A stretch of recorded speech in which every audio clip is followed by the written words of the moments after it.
والصلاة والسلام على أشرف الأنبياء والمرسلين وخاتم النبيين محمد وعلى آله وصحبه ومن تبعهم بإحسان ودعا بدعوتهم إلى يوم الدين. أما بعد فأعوذ بالله من الشيطان الرجيم. بسم الله الرحمن الرحيم. قال الله تبارك وتعالى: يا أيها الذين آمنوا كتب عليكم الصيام كما كتب على الذين من قبلكم لعلكم تتقون أياما معدودات. وقال تعالى: إن الله اشترى من المؤمنين أنفسهم وأموالهم بأن لهم الجنة. وقال تعالى: ألم يأن للذين آمنوا أن تخشع قلوبهم لذكر الله وما نزل من الحق. وقال النبي صلى الله عليه وسلم: رب صائم ليس له من صيامه إلا الجوع ورب قائم ليس له من قيامه إلا السهر. وقال النبي صلى الله عليه وسلم: من صام رمضان إيمانا واحتسابا غفر له ما تقدم من ذنبه أو كما قال عليه الصلاة والسلام. میرے محترم بزرگوں، عزیز دوستوں، دینی اسلامی بھائیوں، اللہ رب العالمین نے محض اپنے فضل و کرم سے اور محض اس کے احسان کے صدقے میں ہم کو رمضان مبارک کا مبارک مہینہ دوبارہ عطا فرما دیا، اور یہ مبارک ساعتیں، یہ مبارک گھڑیاں، یہ مبارک دن و رات اور یہ مبارک اعمال اس مہینے میں ان کی قدر و منزلت بہت بڑھ جاتی ہے۔ ہم میں سے ہر شخص کو چاہیے کہ رمضان مبارک دوبارہ مل جانے پر اللہ کا شکر ادا کرے۔ تو ایک دفعہ سب کہہ دیں کہ الحمدللہ۔ یہ محض اللہ کی توفیق سے ممکن ہوا، ورنہ کتنے دوست احباب، کتنے جاننے والے جو رمضان مبارک کی تمنا لیے ہوئے اور دنیا سے رخصت ہو گئے، کتنے ایسے جو رمضان کی دہلیز پر آ کر دم توڑ گئے۔ اللہ رب العالمین نے بغیر استحقاق کے ہم کو یہ مبارک ساعتیں عطا فرما دیں۔ اللہ رب العالمین سے دعا ہے کہ اللہ رب العالمین یہ مبارک ساعتیں ہماری زندگی میں بار بار آئیں، صحت کے ساتھ آئیں، توفیق کے ساتھ آئیں اور امن اور سلامتی کے ساتھ آئیں۔ لیکن کسی کو بھی پتہ نہیں کہ رمضان مبارک کی یہ ساعتیں زندگی میں اس کے کتنی دفعہ آئیں گی، اور کسی کو یہ پتہ نہیں کہ رمضان مبارک کی یہ ساعتیں جو حاصل ہو گئیں یہ پوری کی پوری ملی ہیں یا کچھ موقع دیا گیا ہے۔ رمضان مبارک جب آتا ہے تو عام طور پر ہمارے ذہنوں میں یہ تصور ہوتا ہے کہ یہ ایک روزے کا مہینہ آ گیا، اس میں دن میں روزے رکھنے ہیں اور رات میں تراویح پڑھنی ہے۔ لیکن رمضان مبارک کا جو فلسفہ ہے، رمضان مبارک کا جو مقصد ہے، جو خالق کائنات نے رمضان مبارک کے لیے متعین کیا ہے، وہ فلسفہ ہماری نگاہوں کے سامنے نہیں ہوتا، جس کے نتیجے میں رمضان مبارک کا روزہ رکھ کر اور رات کی تراویح پڑھ کر ہم یہ سمجھتے ہیں کہ ہم نے رمضان مبارک کا حق ادا کر دیا۔ واقعتاً رمضان مبارک میں روزے کی توفیق مل جانا یہ معمولی بات نہیں، رمضان مبارک میں تراویح کی توفیق مل جانا یہ معمولی بات نہیں، لیکن رمضان مبارک کا صرف اسی پر پیغام ختم نہیں ہو جاتا۔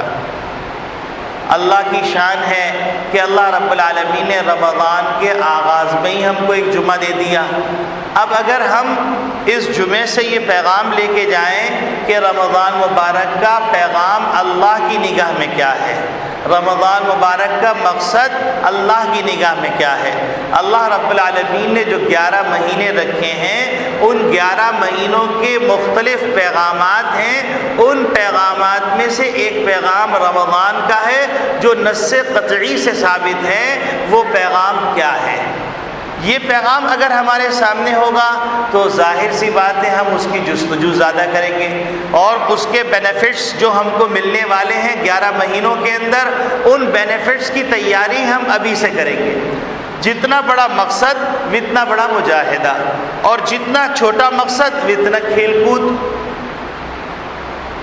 رمضان مبارک میں روزہ واقعتاً ایک عظیم عبادت ہے، تراویح واقعتاً ایک عظیم عبادت ہے، لیکن رمضان مبارک کا ایک مقصد ہے، ایک پیغام ہے، اور اللہ رب العالمین نے یہ مہینہ جو ہم کو عطا کیا ہے اس مقصد کی طرف لانے کے لیے عطا کیا ہے، اس پیغام کو تازہ کرنے کے لیے عطا کیا ہے۔ گویا کہ تجدید عہد و وفا کا زمانہ آ گیا کہ ہم نے جو اللہ رب العالمین سے الست بربکم کا معاہدہ کیا تھا اور عہد کیا تھا، تو جس کو عہد الست کہتے ہیں اس کی یاد کا زمانہ آ گیا۔ انسان کی پیدائش کا مقصد کیا ہے؟ اللہ رب العالمین کلام مجید میں ارشاد فرماتے ہیں وَمَا خَلَقْتُ الْجِنَّ وَالْإِنسَ إِلَّا لِيَعْبُدُونِ، ہم نے جن اور انس کو پیدا کیا ہے اپنی بندگی کے لیے۔ لفظ بندگی جب استعمال کیا جاتا ہے، لفظ عبادت جب استعمال کیا جاتا ہے تو اس سلسلے میں 2 قسم کے سوالات پیدا ہوتے ہیں۔ ایک سوال تو یہ پیدا ہوتا ہے کہ اگر عبادت کا مقصد، انسان کی تخلیق کا مقصد عبادت ہے تو پھر فرشتے تو کافی ہیں، تو پھر انسان کو مزید پیدا کرنے کی کیا ضرورت؟ یہی وجہ ہے کہ فرشتوں نے بھی یہ سوال کیا تھا نحن نسبح بحمدک ونقدس لک، آپ جو ہے ایسی مخلوق کو پیدا کر رہے ہیں جو زمین میں فساد پھیلائے گی، خون خرابہ کرے گی، دنگا فساد کرے گی، دنیا کے امن کو برباد کر دے گی، آپ کی نعمتوں کو پامال کر دے گی، ناشکری کرے گی، اور اس کے مقابلے میں ہماری صفت دیکھیے کہ ہم فرشتوں کی جماعت نورانی ہے، ربانی ہے، اور ہم آپ کی تسبیح بھی کرتے ہیں، تقدیس بھی کرتے ہیں، تو اب آپ کو ایک نئی مخلوق پیدا کرنے کی کیا ضرورت ہے؟ تو اللہ رب العالمین نے حاکمانہ انداز سے، جیسے کہ اللہ کی شان ہے وہ خالق مطلق ہیں، انہوں نے کہا نحن عالم، میں جانتا ہوں تم نہیں جانتے، یہ تو بات کہہ دی۔ اب سوال یہ پیدا ہوتا ہے کہ جب فرشتے عبادت کے لیے پیدا کر دیے گئے، فرشتوں کے بارے میں آتا ہے کہ فرشتوں کی اتنی بڑی تعداد ہے جو طواف کے اوپر مامور ہے، جس نے حضرت آدم علیہ السلام کی تخلیق کے وقت بیت اللہ کا طواف کیا وہ اب قیامت تک اس کا نمبر نہیں آئے گا، اتنی بڑی جماعت ہے فرشتوں کی۔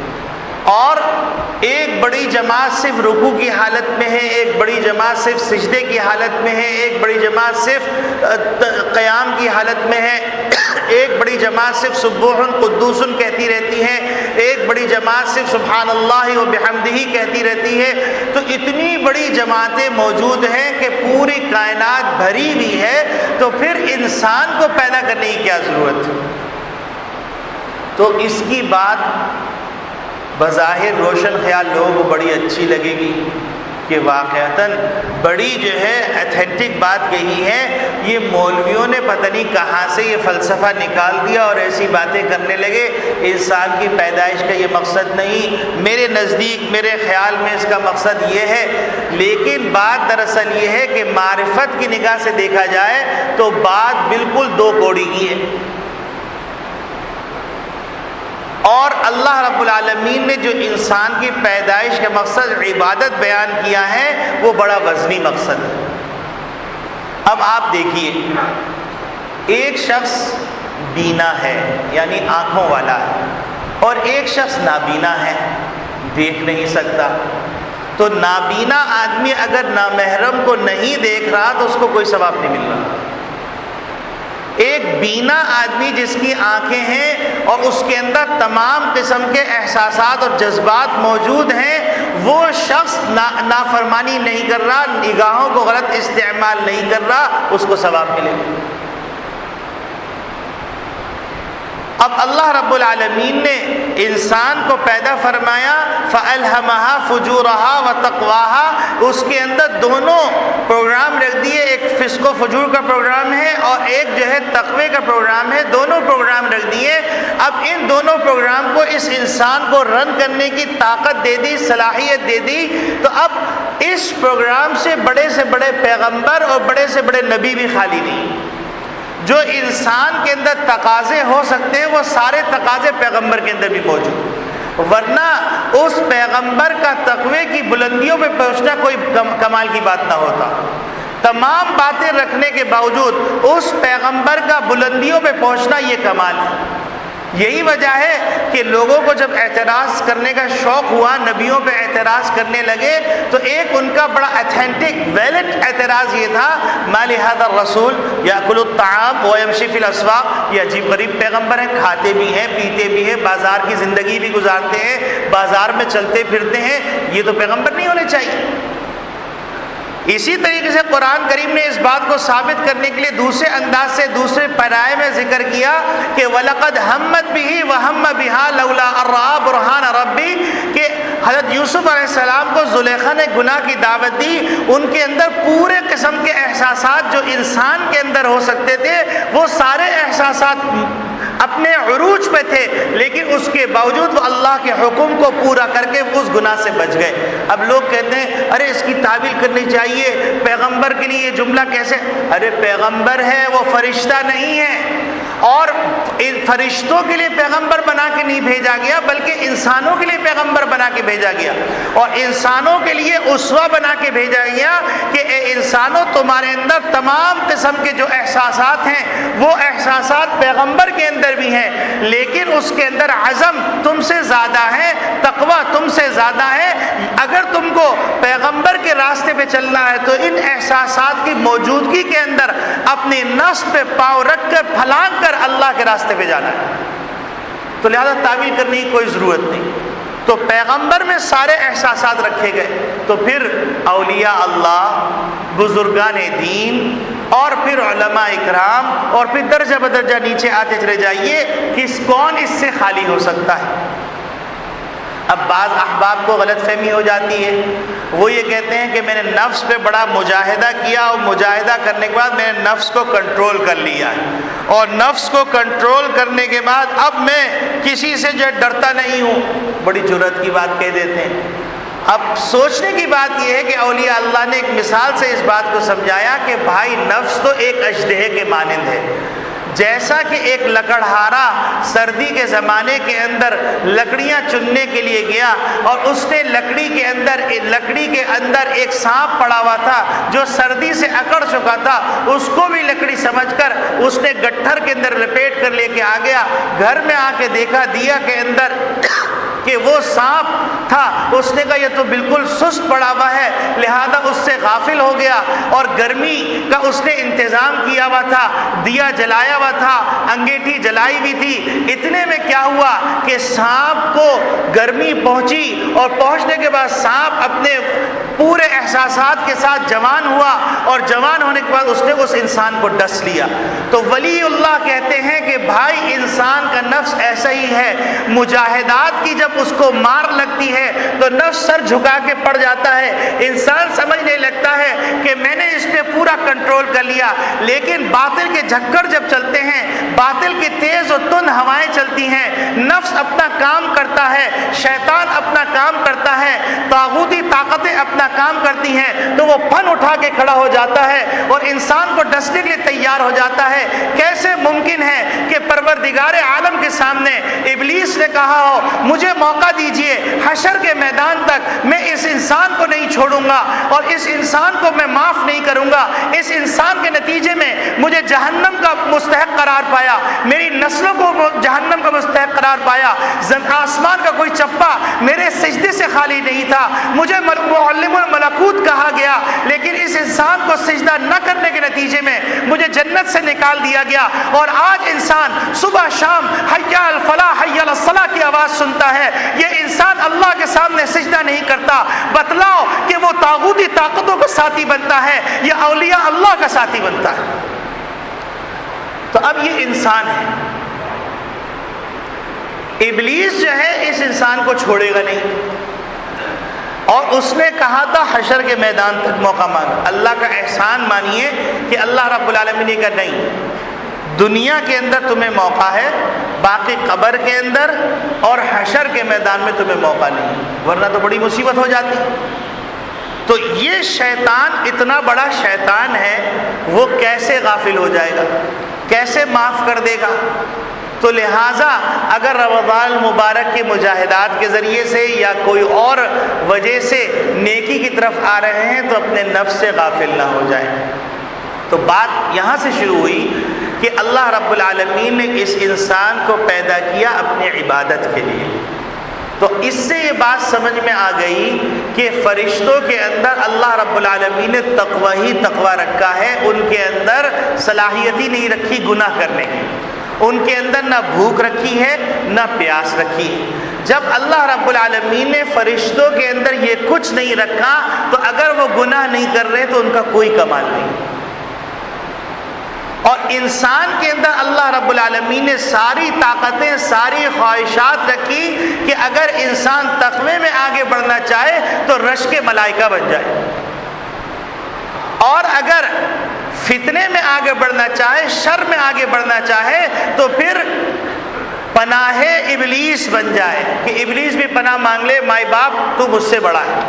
آج کا انسان ابلیس سے آگے نکل گیا، ابلیس وہاں جو چیز نہیں سوچتا انسان وہاں سوچ کے وہ کر گزرتا ہے۔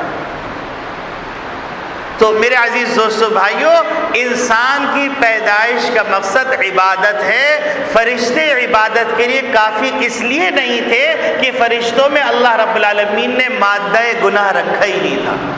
انسان کے اندر مادہ گناہ بھی رکھا، مادہ نیکی بھی رکھا، دونوں چیزیں رکھی، اور اس انسان کو دنیا میں بھیجا، اس کے دو شیاطین، دو دشمن ساتھ بھیج دیے، ایک کا نام ابلیس رکھا، ایک کا نام نفس امارہ رکھا۔ اب یہ دونوں اپنا کام کر رہے ہیں۔ یہ تو ایک سوال کا جواب ہو گیا کہ انسان کی پیدائش کے مقصد عبادت۔ دوسرا سوال یہ ہے کہ عبادت تو پھر کیا انسان صرف عبادت ہی کرتا رہے؟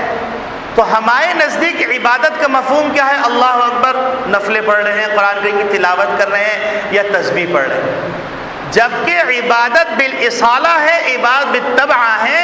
ایک عبادت بالاصالہ کیا ہے کہ فرائض، واجبات، مستحبات جو ادا کریں یہ بالاصالہ ہے، اور بالطبع یہ ہے کہ ہر وہ کام جو انسان کر سکتا ہے بدی کی نیت سے بھی اور خیر کی نیت سے بھی، وہ کام خیر کی نیت سے کریں، یہ عبادت ہے۔ عبادت کا اتنا بڑا وسیع مفہوم، اور عبادت کے اندر عبادات بھی ہیں، معاملات بھی ہیں، معاشرت بھی ہے، اخلاق بھی، اتنا بڑا مفہوم۔ جیسا کہ بعض لوگوں کو غلط فہمی ہو گئی کہ دین کا مطلب ہی، اس کا ترجمہ یہ کرنے لگے کہ دین کا مطلب یہ ہے کہ ملکی قوانین کی تنفیذ کرنا، جبکہ اسلام کے نزدیک ان الدین عند اللہ الاسلام، جب اسلام کہتا ہے، اللہ رب العالمین کہتے ہیں، تو اس سے مراد عقائد، عبادات، معاملات، معاشرت اور اخلاق، یہ 5 چیزیں۔ تو یہ تو مختلف چیزوں کے جوابات ہو گئے۔ ہم اب اپنے مقصد کی طرف آتے ہیں کہ انسان کو اللہ رب العالمین نے عبادات کے لیے پیدا کیا، اور انسان کے خالق اللہ ہیں، انسان کے مالک اللہ ہیں۔ پھر اللہ رب العالمین کو دیکھیے، اللہ رب العالمین نے ہماری جان کو پیدا کیا، ہم کو مال عطا فرمایا، پھر خود ہی خریدار بن گئے اور خود ہی جو ہے اس کی قیمت لگانے والے بن گئے۔ ان اللہ اشترى من المؤمنین انفسهم واموالهم بان لهم الجنہ، کہ انسان کی جان، انسان کے مال کو اللہ رب العالمین نے خرید لیا ہے جنت کے بدلے میں۔ گویا کہ خالق بھی اللہ ہے ہمارے، مالک بھی اللہ ہے۔ جب خالق وہ ہمارے، مالک وہ ہمارے، تو اگر وہ یہ کہتے کہ سارا سال تم صرف عبادت کرتے رہتے تو ہم کو اس پہ اعتراض کا حق نہیں ہونا چاہیے۔ لیکن اللہ رب العالمین نے کیا فرمایا؟ اللہ رب العالمین نے فرمایا کلو واشربو، کھاؤ پیو، تجارت کرو، وابتغوا من فضل اللہ، نماز سے فارغ ہو جاؤ، جا کے تجارت کرو، نکاح کرو، اور سارے احکامات دے دیے کہ تم یہ بھی کر سکتے ہو، یہ بھی کر سکتے ہو، یہ بھی کر سکتے ہو۔ لیکن چونکہ اس انسان کے بنانے والے اللہ رب العالمین ہے، تو اللہ رب العالمین کو معلوم تھا کہ اس انسان کو اگر ہم نے فری ہینڈ دیا تو اس کے دل پر غفلت کے پردے، دماغ کے اوپر غفلت کے پردے پڑتے چلے جائیں گے، اور آخر میں نوبت یہ آئے گی وہ اپنے مقصد سے غافل ہو کر دنیا کو اصل بنا لے گا، اور جب دنیا کو اصل بنا لے گا تو محمد ربی صلی اللہ علیہ وسلم نے فرمایا حب الدنیا راس کل خطیہ، دنیا کی محبت جب دل میں بسیرا کرتی ہے تو تمام برائیوں کا بصیرہ اس کے ساتھ ہو جاتا ہے۔ تو اللہ رب العالمین نے 11 مہینے تو ہم کو فری ہینڈ دیا، کاروبار بھی کرو، یہ بھی کرو، یہ بھی کرو، یہ بھی کرو، یہ بھی کرو، لیکن 1 مہینہ رمضان مبارک کا ایسا رکھا جس کے اندر اللہ رب العالمین یہ چاہتے ہیں کہ ہم اپنے مقصد اصلی کی طرف آ جائیں، اور جو ہمارے دل کے اوپر گناہوں کی وجہ سے زنگ لگ گیا ہے، ہمارے دماغ کے اوپر جو پردے آ گئے ہیں، ہماری آنکھوں پہ جو غفلت کے پردے پڑ گئے ہیں، ہمارے کان میں جو کوک لگ گیا ہے، اور ہماری سوچ سمجھ بالکل شل ہو چکی ہے، اس زنگ کو دھو دے۔ اور رمضان مبارک کو رمضان بھی اسی لیے کہا جاتا ہے کہ رمضان کے معنی جھلسانے کے، اور رمضان کو رمضان اس لیے کہا جاتا ہے کہ اس مہینے میں گناہوں کو جھلسا دیا جاتا ہے، گناہوں کو پگھلا دیا جاتا ہے، اور دلوں کے زنگ کو صاف کر کر، جیسے لوہے پہ زنگ لگ جائے تو اس کو بھٹی میں ڈال کر اس کو پگھلایا جاتا ہے اور نئے سرے سے اس کو نئے سانچے میں ڈالا جاتا ہے۔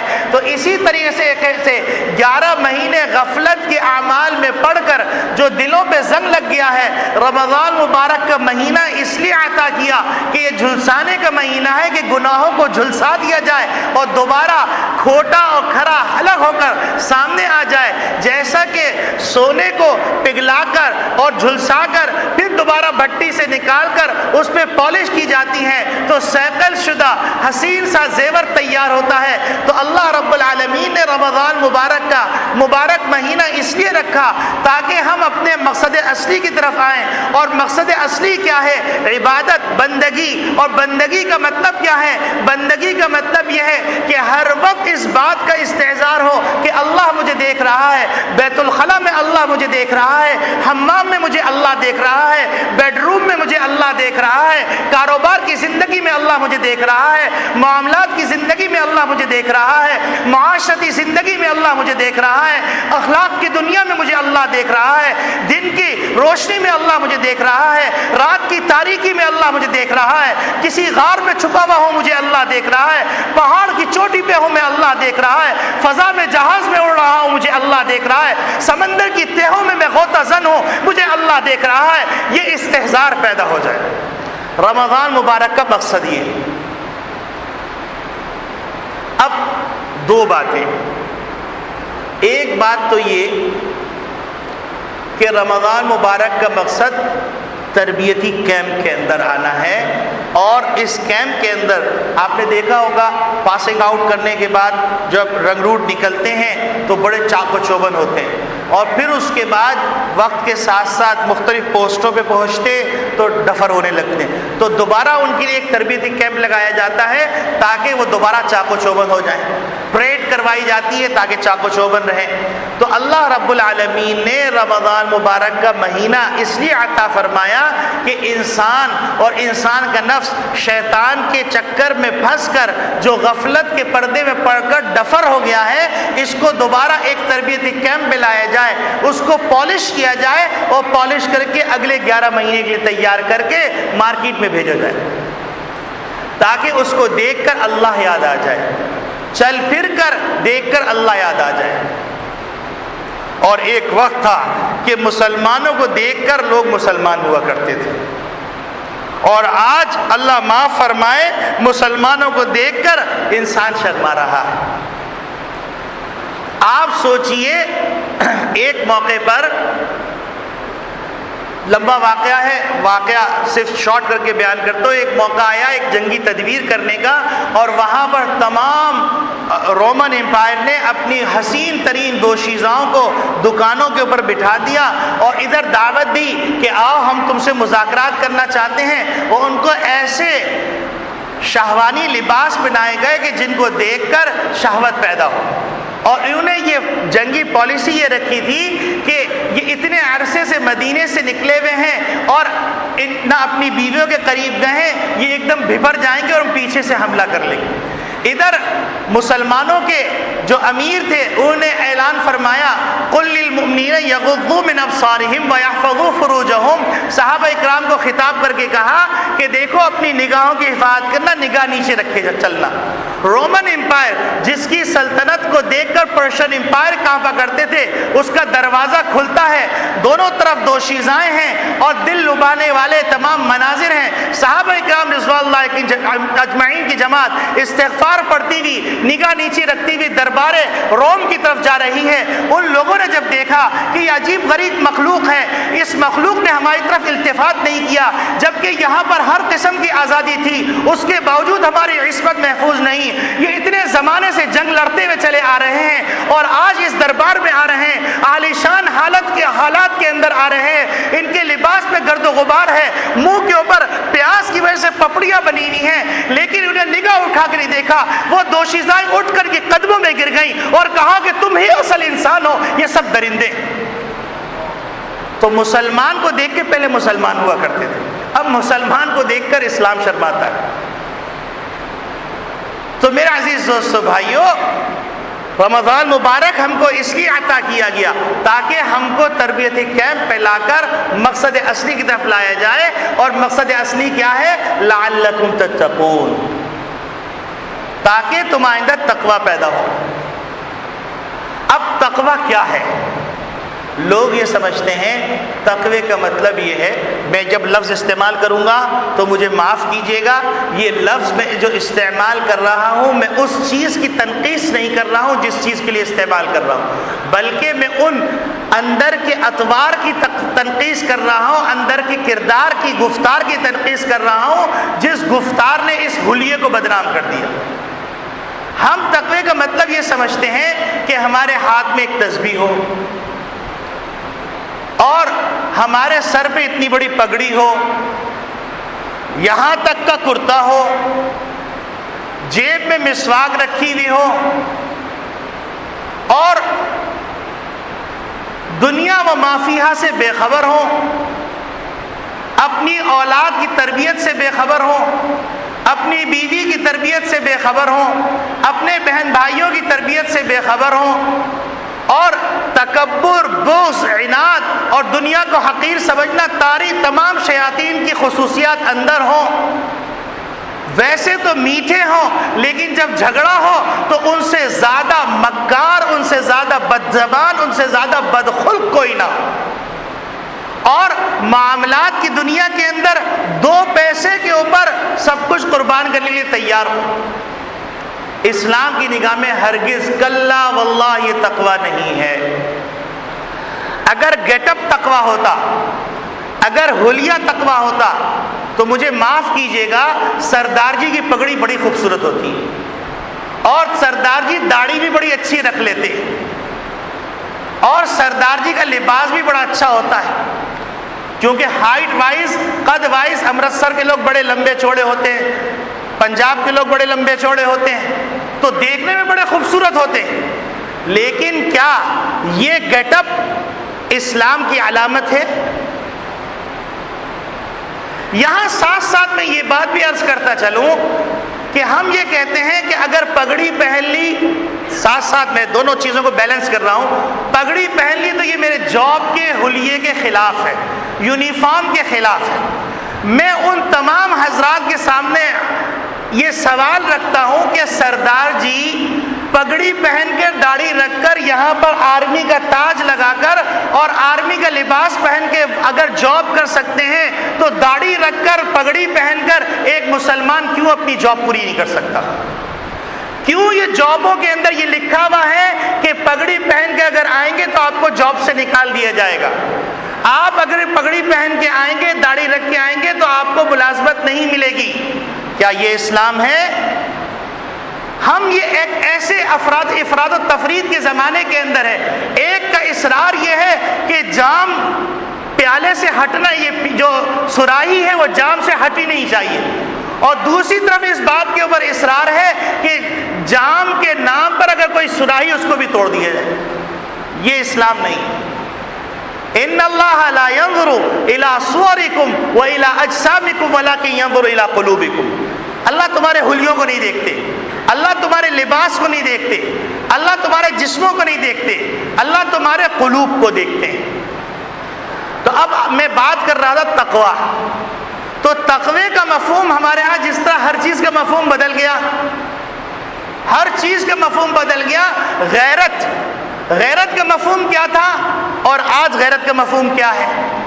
ہر علاقے کا غیرت کا مفہوم الگ ہے۔ اسلام کے احکامات ٹوٹ جائیں غیرت نہیں آتی، قبائلی رسومات ٹوٹ جائیں غیرت آ جائے گی، گولیاں چل جائیں گی، واہ واہ سبحان اللہ، یہ غیرت نہیں ہے۔ اسی طریقے سے تقویٰ یہ نہیں ہے کہ آپ نے گٹ اپ بنا لیا، اندر سارے ابلیس اور شیطان کے مرید بیٹھے ہوئے اور تمام اعمال بیٹھے ہوئے۔ غیرت اور تقویٰ کیا ہے؟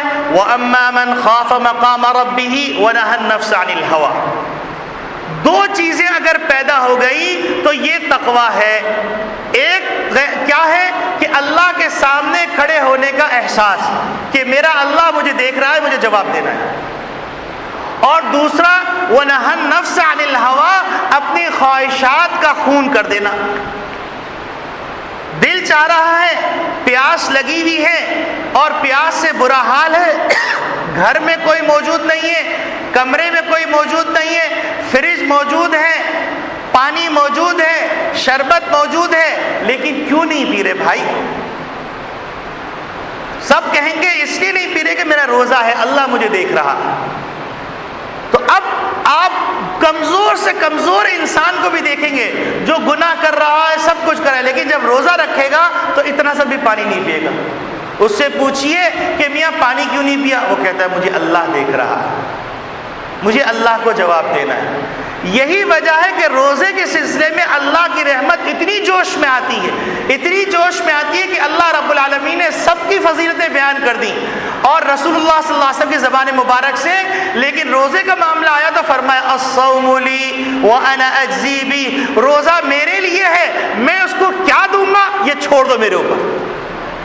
یعنی اس دو لفظ کے اندر انسان جھوم جاتا ہے۔ آپ سوچئے ذرا سا کہ آج کا کوئی سرمایہ دار بہت بڑا ملینر جو انسان کے تصور میں ہو سکتا ہے، ایک مجمع لگا ہوا ہو، وہ یہ کہ یہ ہیرے کی ڈھیری اس کی ہے، یہ سونے کی ڈھیری اس کی ہے، یہ چاندی کی ڈھیری اس کی ہے، یہ زمرد کی ڈھیری اس کی ہے، وہ پلاٹ اس کا ہے، وہ گاڑی اس کی ہے۔ ایک آدمی پہ ہاتھ رکھ کے کہتا ہے یہ میرے لیے ہے اور میں اس کو جو دوں گا وہ تمہیں کیا معلوم۔ تو انسان کہے گا، چونکہ ہماری آنکھیں مادی ہیں نا تو ہم کہیں گے یار بڑا خوش قسمت ہے۔ اور خالق کائنات، خالق ذر و جواہر، خالق حسن و جمال، خالق بر و بحر، وہ کہہ رہا ہے کہ الصوم لی وانا اجزی بی، روزہ میرے لیے ہے، میں اس کو کیا دوں گا یہ تم میرے اوپر چھوڑ دو۔ تو یہ روزہ ہے، اور روزے کے اندر جو تربیت ہو رہی ہے، اس تربیت کیمپ کے اندر دو چیزوں پہ محنت ہو رہی ہے۔ وَأَمَّا مَنْ خَافَ مَقَامَ رَبِّهِ، ایک تو تقوی کی سیڑھی، اور وَنَهَى النَّفْسَ عَنِ الْهَوَىٰ، اور اپنے نفس کا کنٹرول۔ یہ مقصد تقوی ہے، یعنی یہ طریقے تقوی ہے یا ذریعے تقوی ہے یا تقوی کی حقیقت تقوی ہے، اور روزے کا مقصد اور فلسفہ تقوی ہے۔ اب آخری بات، وہ بات کیا ہے؟ روزہ ہے کیا؟ روزہ ہم یہ سمجھتے ہیں کہ روزے کا مطلب یہ کھانا پینا چھوڑ دو۔ آئیے فقہا کی خدمت میں جاتے ہیں۔ ہم لوگ یہ سمجھتے ہیں کہ بس ہم عقل کل ہیں، فقہا کی ضرورت نہیں۔ حالانکہ صحابہ اکرام رضوان اللہ اجمعین کے اندر فقہا کی ایک جماعت تھی جو فقہائے سبعہ کے نام سے تھی، فقہائے مدینہ کے نام سے تھی، فقہائے کوفہ کے نام سے تھی، فقہائے مکہ کے نام سے تھی، انہی کے فتاوا چلتے تھے، انہی کو فتویٰ دینے کا حق تھا۔ آج کل ایک نیا فلسفہ آ گیا، یہ فقہ کہاں سے آ گئی؟ عجیب، لا الہ الا اللہ۔ آپ سوچئے کہ فقہا کی جو جماعتیں تھیں انہی جماعتوں کے شاگرد ابو حنیفہ، امام شافعی، امام مالک، امام احمد بن حنبل ہیں۔ اب فقہا کی خدمت میں حاضر ہوتے ہیں، فقہا سے پوچھتے ہیں کہ آپ یہ بتلائیے کہ روزہ کیا ہے؟ تو فقہا فرماتے ہیں کہ روزہ یہ ہے هو الامساک عن الاکل والشرب والجماع نہارا مع النیہ، کہ کھانا چھوڑنا ہے، پینا چھوڑنا ہے۔ آج کل ایک نیا فلسفہ آ گیا، ہم کھا تو نہیں رہے، گٹکا سائڈ پہ دبایا ہوا ہے، ہم کھا تو نہیں رہے، ہم نے ٹیشو پیپر میں نسوار رکھی ہوئی یہاں پر، معاف کیجیے گا کوئی صاحب اگر، لیکن یہ ہو رہا ہے۔ اور بعض لوگ کیا کر رہے ہیں کہ بھائی ہم کھا نہیں رہے، پی رہے ہیں۔ عجیب غریب، اللہ میاں کو ڈوز دے رہے، جب اللہ میاں اٹھا کے پٹخیں گے نا تو دماغ صحیح ہو جائے گا۔ تو یہ سب بیکار کی دھکوسلے اور بیکار کی باتیں۔ تو روزے کی حقیقت کیا ہے؟ هو الامساک عن الاکل والشرب، کھانے کو چھوڑنا ہے، پینے کو چھوڑنا ہے، اور نفسانی خواہشات کو چھوڑنا ہے۔ اب نفسانی خواہشات کا مطلب کیا ہے؟ دیکھیے، آپ یہ سمجھتے ہیں کہ صرف زنا کرنا نفسانی خواہش ہے، یاد رکھیے گا ہر چیز کی ایک نفسانی خواہش ہے۔ آنکھ کی نفسانی خواہش ہے بد نظری کرنا، دماغ کی نفسانی خواہش ہے کہ گندی باتیں سوچنا، کان کی نفسانی خواہش ہے گندے گانے سننا، گندی باتیں سننا، زبان کی نفسانی خواہش کیا ہے؟ گندی باتیں کرنا، گندی چیزوں کا تذکرہ کرنا، ہاتھ کی نفسانی خواہش کیا ہے؟ گندی چیزوں کو پکڑنا، پاؤں کی نفسانی خواہش کیا؟ گندی چیزوں کی طرف چل کے جانا، شرمگاہ کی نفسانی خواہش ہے اس کے تقاضے کو پورا کرنا، ہونٹ کی نفسانی خواہش کیا ہے؟ جو ہونٹ جس جگہ استعمال ہوتا ہے آپ سمجھ سکتے ہیں۔ تو اب لوگ کیا کہتے ہیں؟ یہ لوگ یہ کہتے ہیں بھائی ہم نے کھانا پینا چھوڑا ہوا، باقی تمام چیزیں تو ہم کرتے ہیں۔ ارے ان للہ و انا الیہ راجعون، تم مجھے بتلاؤ کہ حلال چیز تم نے چھوڑ دی، حلال چیز کھانا چھوڑ دیا، پینا چھوڑ دیا، تو حرام چیز کو ہاتھ لگانا کیسے جائز ہو گیا؟ حرام چیز کو دیکھنا کیسے جائز ہو گیا؟ حرام چیز کے بارے میں سوچنا کیسے جائز ہو گیا؟ حرام چیز کو سننا کیسے جائز ہو گیا؟ حرام چیز کا بولنا کیسے جائز ہوا؟ حرام چیز کو چھونا کیسے جائز ہوا؟ حرام چیز کی طرف چلنا کیسے جائز ہوا؟ حرام کاروبار کرنا کیسے جائز ہوا؟ حرام سودا کرنا کیسے جائز ہوا؟ جھوٹ بولنا کیسے جائز ہوا؟ غیبت کرنا کیسے جائز ہوا؟ کینہ رکھنا کیسے جائز ہوا؟ بغض رکھنا کیسے جائز ہوا؟ حسد کرنا کیسے جائز ہوا؟ تکبر کرنا کیسے جائز ہوا؟ پھر کہتے ہیں ہم نے 30 دن روزے رکھے، کوئی فائدہ ہی نہیں ہوا۔ ارے بھیا، ایک جگہ 1.5 ٹن کا اے سی چاہیے، آپ نے 5 ٹن کا اے سی لگا دیا، لیکن ساری کھڑکیاں دروازے کھول دیے، اے سی کام کرے گا؟ ڈاکٹر نے آپ کو دوا دی کھانسی کی اور آپ چلڈ پیپسی سے پی رہے ہیں کہ ڈاکٹر عجیب 5000 کی دوا دی سالے نے، فائدہ کچھ نہیں ہو رہا۔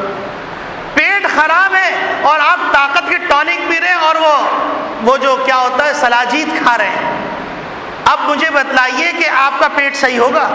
پہلے معدہ صحیح کر لو، اور دال کھاؤ گے تب بھی سلاجید کا کام کرے گی، معدہ خراب ہے کام کہاں سے ہوگا؟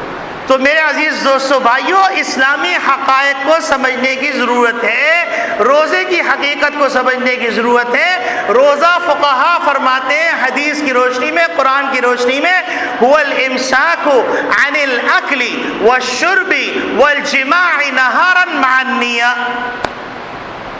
کہ کھانا چھوڑنا ہے، پینا چھوڑنا ہے، گٹکا نہیں چلے گا، چھالیاں نہیں چلے گی، چوئنگم نہیں چلے گی، اور نسوار نہیں چلے گی، سب چھوڑنا پڑے گا۔ اور اسی طریقے سے اللہ معاف فرمائے، بعض لوگ وہ حشیش کو رکھ کے سنک لیتے ہیں، کہتے ہیں ہم نے کھایا تھوڑی ہے۔ اسی طریقے سے بعض لوگ انجیکشن لگاتے ہیں، بھائی میرا روزہ ہے، اور ہیروئن کا انجیکشن لگائے بیٹھے ہوئے۔ عجیب عجیب ڈرامے شروع ہو گئے۔ یہ اللہ حلیم ہے، ورنہ اگر اللہ حلیم نہ ہوتے تو حکم فرماتے پہاڑوں کو چل کے آئے اور بستیوں کو پیٹ دے، سرما بنا دے۔ فدمدم علیہم ربہم بذنبہم فسواہا ولا یخاف عقباہا۔ اللہ رب العالمین ہم سب کو صحیح معنی میں روزہ رکھنے کی توفیق عطا فرمائے، روزے کی حقیقت پیدا فرمائے۔ خلاصہ کلام یہ ہوا کہ اللہ رب العالمین نے رمضان مبارک ہم کو عطا کیا ہے گناہوں کو جھلسانے کے لیے،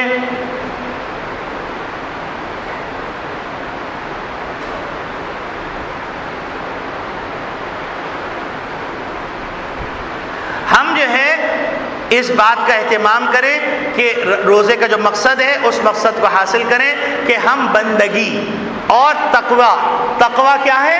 تقوی یہ ہے کہ اللہ کا استحضار ہو ہر وقت، اور حرام چیز سے روزہ افطار نہ ہو، سحری حرام سے نہ ہو، کھانا حرام سے نہ ہو، جھوٹ نہ بولے، غیبت، گناہ کی تمام چیزیں چھوڑ دیں، اور ہم روزے کو روزے کی طرح رکھیں، اور گندی فلمیں اور گندے گانے اور گندی چیزیں اور جھوٹ بول کے چیزیں بیچنا، ذخیرہ اندوزی کرنا، کساد بازاری کرنا، ان تمام چیزوں سے باز آ جائیں۔ اللہ رب العالمین ہم کو عمل کی توفیق عطا فرمائے۔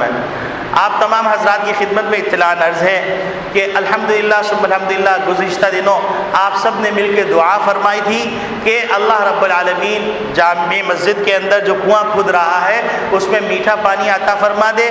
اللہ کے فضل سے الحمدللہ ثم الحمدللہ وافر مقدار میں میٹھا پانی اللہ رب العالمین نے عطا فرما دیا۔ یہ دعا کی قبولیت کے اثرات ہیں۔ اب اس کا ایک شکرانہ ہے۔ شکرانہ کیا ہے؟ شکرانہ یہ ہے کہ ہم وضو کرتے ہوئے پانی کو کفایت شاری سے استعمال کریں تاکہ پانی ضائع نہ ہو، اور جن حضرات نے اس میں جانی مالی کسی قسم کا تعاون کیا ہے ان سب کے حق میں دعا کریں کہ اللہ رب